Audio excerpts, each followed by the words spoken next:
Hey there, garden lovers. Today is March 4th, and this is a Garden a Day with Maidenbrock Gardens. Thank you for listening. Today's garden is the result of the design and the desire of one woman.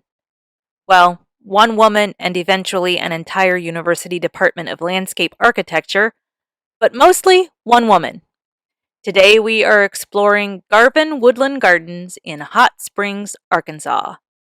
Situated on a peninsula, Garvan Woodland Gardens spans 210 acres and is a mix of botanical gardens and woodlands, with 4.5 miles of shoreline on Lake Hamilton, a man-made 7,200-acre reservoir created in 1932 for Arkansas Power and Light. The property was purchased in the 1920s by Arthur Cook, who operated Wisconsin-Arkansas Lumber Company and Malvern Brick and Tile Company. After his death in 1934, his daughter, Verna Garvan, at only age 23, took over the management of the companies, becoming one of the first female chief executive officers of a major manufacturing business. Verna began to develop the property as a garden and potential home site in 1956 after the death of her only child. She spent more than 30 years planting and improving the property. In the 1970s, Verna Garvan decided her property should be shared with others and set about adding infrastructure to the property with the intention of opening her garden to the public. She planted thousands of native and exotic trees and shrubs. She named her garden 20th Century Gardens. In 1985, realizing her task was a bit bigger than she could accomplish on her own, she donated the property to the Department of Landscape Architecture at the University of Arkansas. She passed away in 1993. The University of Arkansas changed the name of the garden to Garvan Woodland Gardens in 2000, and the gardens were officially opened to the public in 2002. 45 acres of forest in Garvan Woodland Gardens are designated as a bird sanctuary and nature preserve. However, there are no old-growth trees on the property. The entire site was clear-cut in 1915, just 5 years or so before Arthur Cook purchased the property.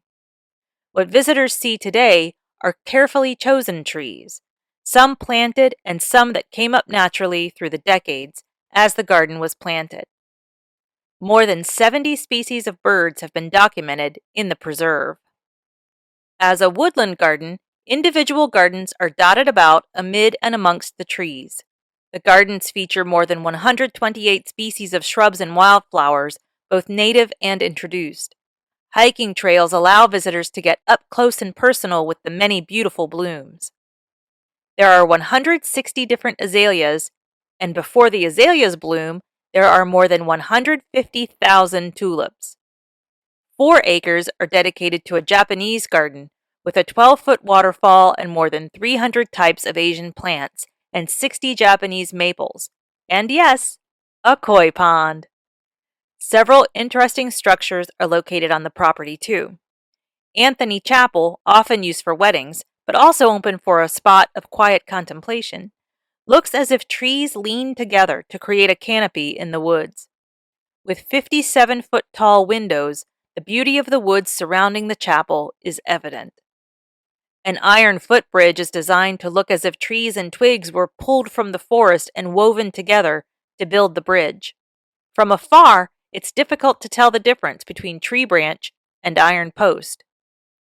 The Evans Children's Adventure Garden spans 1.5 acres and includes a modern design multi-level treehouse. Children will enjoy the waterfall and cave while tossing beach balls into the water to see where they end up. Garvan Woodland Gardens host events throughout the year. Daffodil Days is going on now with thousands of vibrant yellow daffodils to usher in spring. Special afternoon teas are offered throughout the year and sell out quickly. There are also yoga classes, art classes, nature therapy sessions, and children's programs, including awesome summer camps.